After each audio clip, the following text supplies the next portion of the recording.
Ijambo ry'Imana uyu munsi. Mugira mukurikira ikiganiro ijambo ry'Imana uyu munsi. Ijambo ry'Imana uyu munsi ni ikiganiro kigufasha kubaho ubuzima buhimbara Imana, ukagitegurirwa n'ishyirahamwe Transworld Radio mu Burundi.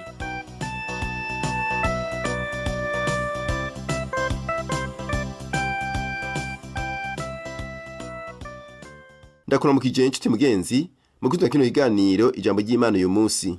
Kino kiganiro ugitegurirwa n'ishyirahamwe Transworld Radio y'u Burundi. Uri kumwe na Leonidas Manirakiza ndiko ndakigushikiriza. Mu kiganiro cy'uno munsi tuvugana ku vyerekeye kwezwa rwose. Mu minsi yose tumaranye mwumviriza ikiganiro ijambo ry'Imana uyu munsi, mfise umutwaro wo kubasengera kugira ngo mukure mu byo kumenya Imana no kuyizera. Ndabipfuriza kurushiriza gukunda umwami Yesu Kristo. Ndizera ko muguma murushiriza kubona ubutunzi buri mu nsiguro z'ijambo ry'Imana no kumva ivy'urukundo rw'Imana rubonekera muri Yesu Kristo. Mugenzi, asangwa uri kurumviriza aya majambo, nizeye ko nawe witeguye kuyashingira intahe mu bandi. Bibwire inshuti n'abagenzi canke kumbure abo mukorana. Imana igufitiye byinshi cyane mu ijambo ryayo. Iriteguye kubiguha wemeye gufata umwanya wo guha ikibanza mpwemu yera ngo akweze agutunganye use na Yesu. Ico nico turiko turaganira ko mu kurimbura ijambo rivuga ku kwezwa cane. Kweza ni ugutunganywa nk'abana b'Imana. Ico ni igikorwa ca mpwemu yera. Si kenshi twitaho kwiga ivya mpwemu yera kuko mu isezerano rya kera tuvuga cane cane ku Mana Data, nayo mu isezerano rishasha tuvuga cane cane kuri Yesu Kristo. Mpwemu yera nawe rero ntavugwa cyane, ariko mu by'ukuri mpwemu yera nawe ni umwe mu butatu bw'Imana. Hari amajambo dusoma mu ikete rya mbere Paulo yandikiye abitesalonika, ni mu ikete rya mbere Paulo yandikiye abitesalonika igice ca 5 duhereye ku murongo wa 16 gushika ku 24, havuga ngo munezerwe imisi yose, musenge ubudasiba, mwame mukenguruka muri vyose, kuko ico ari Imana ibagomba ko muri Kristo Yesu. Nimukazimye mwemu, nimugakengere ibyo bavugishwa n'Imana, mugerageze vyose, mugumye ivyiza. Mwirinde icitwa ikibi cose, kandi Imana nyene amahoro iba ariyo ibeza rwose. Kandi mwemu yanyu n'ubugingo n'umubiri byose hamwe bizigamwe ngo bize bisangwe bitagira umugayo, aho umwami wacu Yesu Kristo azozira. Iyi bahamagara niyo kwizigirwa no kubikora izobikora. Aya majambo akumbanirijwemwo impanuro nyinshi cyane. Umukozi w'Imana umwe yanditse avuga ukuntu yasomye aya majambo agace yibuka ingene nawe nyene vyamushikiye ateze amatwi abavyeyi biwe bariko baramuha impanuro nyinshi azokurikiza iyo yaragiye. Aravuga ati, nguma nibuka amajambo naganiriye n'abavyeyi banje bompi turi mu rugendo banjanye kwiga ahantu kure mu ishuri yisumbuye. Turi muri urwo rugendo rero abavyeyi banje bagenda baranyibutsa amabwirizwa yose bari barampereye imuhira kugira ngo nzoyagendere ko aho nzoba ndi hose naho nzoba nidegemvya ntari kumwe nabo. Mu masaha 6 twamaze mwibarabara bantwaye ku ishuri, yambereye umwanya w'ingirakamaro ndiko ndibutswa indero nahawe, ivyo nigishijwe biva muri Bibiliya, banyereka ukuntu nkwiye kwifata, uko nkwiye kwiyumvira, uko nkwiye kubera akarorero abandi nk'umukristo, nkaguma mpagaze neza mu kwizera kwanje. Umwanya nk'uwo wo kwibutswa amabwirizwa ngenderwako ni umwanya ngirakamaro mu buzima bw'umuntu. Uko niko Yesu yibukije abigishwa biwe ingene yabanye nabo n'ivyo yabigishije vyose imbere y'uko ahambwa. Ivyo turabisoma mu butumwa bwiza bwanditswe na Matayo igice ca 15 kubandanya no mu bice bikurikira. Turabona rero Paulo nawe ukuntu yahaye aba bantu b'Itesalonika impanuro nyinshi mu majambo magufi muri iri kete ritari rirerire. Arababwira mu ncamake ivyumviro nyamukuru bikwiye kuzobaranga, ati munezerwe imisi yose, musenge ubudasiba, mwame mukenguruka muri vyose, kuko ico ari Imana ibagomba ko muri Kristo Yesu. Ntimukazimye mwemu n'ibindi n'ibindi. Yabahaye impanuro zitari nke mu majambo make kugira ngo muri byinshi bigishijwe bagira impanuro nyamukuru bagumya. Aravuga ku murongo wa 21 ati mugerageze byose mugumye ivyiza mwirinde icitwa ikibi cose.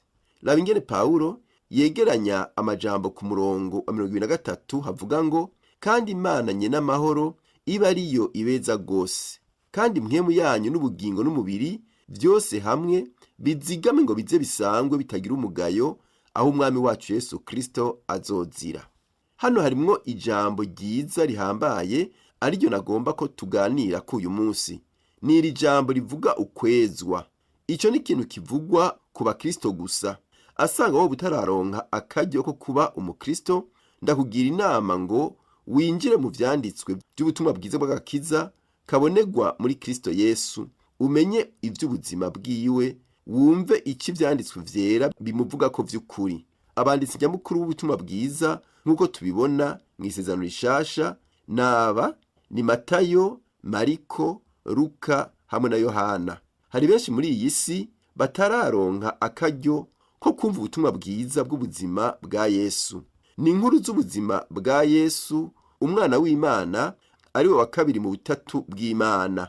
Umwe yaserutse mu isi mu ishusho y'umuntu kugira ngo abambwe ku musaraba akicwa azira ibyaha byacu. Uwo ni umwe yikorera igihano c'ibyaha by'abari mu isi, agapfa agahambwa ariko akazuka mu bapfuye kugira ngo yerekane ko muri we dushobora guhanwa ubugingo butazoshira. Iyo ni incamake ngufi cyane y'inkuru nziza y'agakiza kabonegwa muri Kristo Yesu. Uronse iyo nkuru ukayizera, ukayigira iyawe muri uko kwizera, ububaye umukristo. Kandi ico gihe urashobora kubatizwa mu izina rya Yesu Kristo.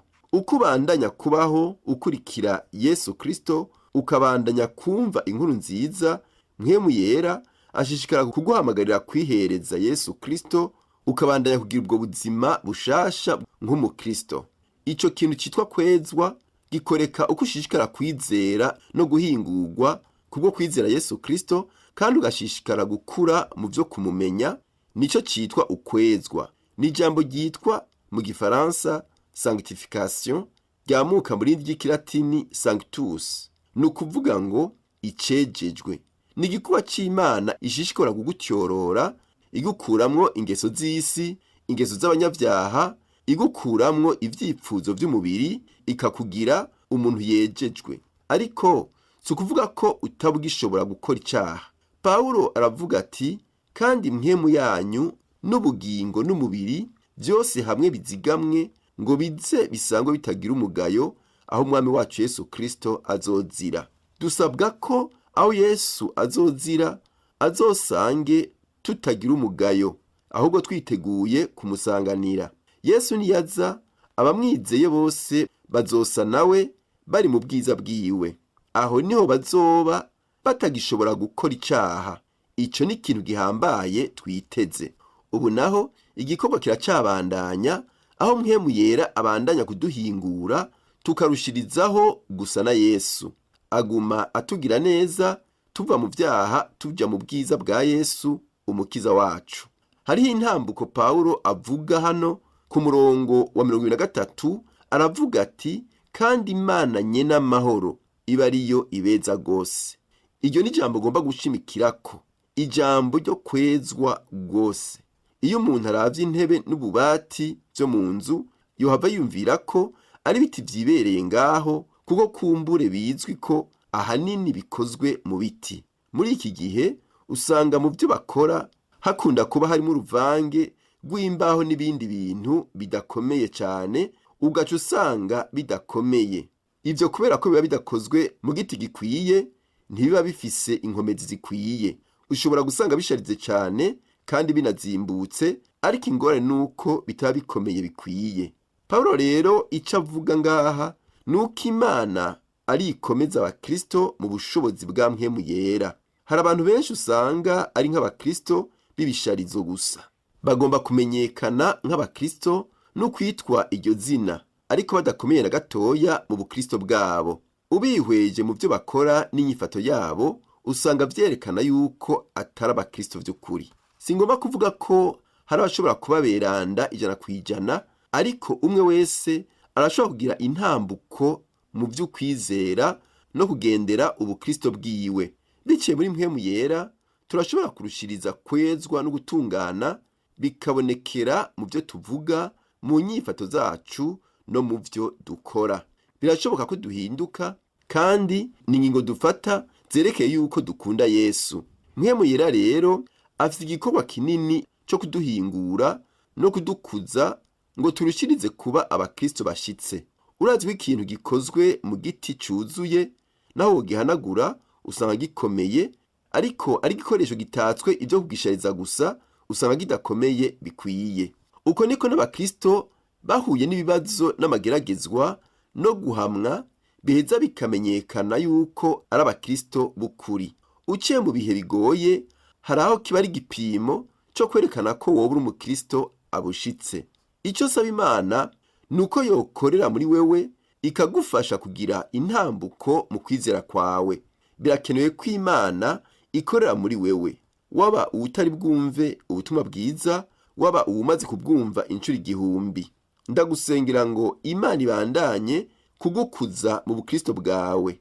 Ntukabe umukristo w'igisharizo, ahubwo ukomere mu kwizera, ushobore gukora ivy'Imana igomba.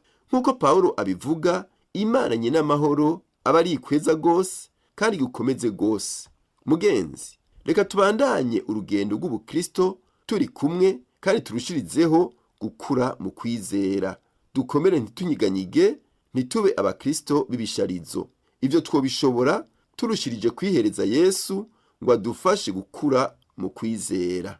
Imana iguhezagire kandi kugirire neza. Nize ko amajambo yagufashije kandi ugiye kubandanya wezwa gose kugira ngo umwami Yesu niyaza azosange uri maso. Dusenge.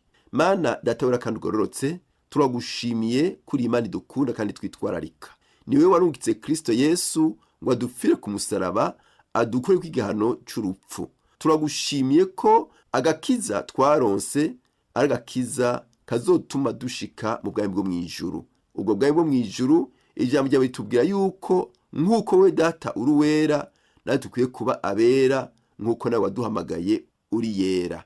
Reka tugusabe ngo mpwemu yera ashoboza abantu kwezwa no gutunganwa, abe hafi y'umuntu wese akurondera kandi avyipfuza, kugira ngo ukubaho kwacu kwa misi yose kubonekemwo ukwera kw'Imana. Mwami agora ku ngoma, turagusabye ngo inyifato zacu, imvugo zacu, ingendo zacu, ibikorwa byacu dukora mu buryo ubu no mu bundi bibonekemwo agakiza, bibonekemwo ukwezwa no gutunganwa bitangwa na mpwemu yera. Urakoze kuvyunzika kubikora, dusenze twizeye mu izina rya Yesu Kristo umwami n'umukiza wacu. Amen. Ikiganiro cyacu kino musigarukiye ngaha, naho butaha. Ufite ikibazo cyo cunganira, telefone 69 499 619 cyangwa ugakoresha 71 204 197. Yesu abahezagire.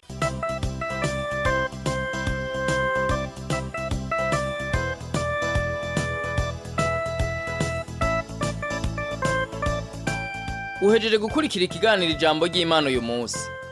Ufise ico ubaza canke ico wunganira, twandikire kuri email twereburundi@gmail.com. Urashobora kandi kutwandikira kuri Facebook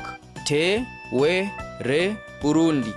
Nimero ya Whatsapp na 257 69 499 619. Urashobora kutwandikira ikete ugasanduku k'amakete 1140 i Bujumbura.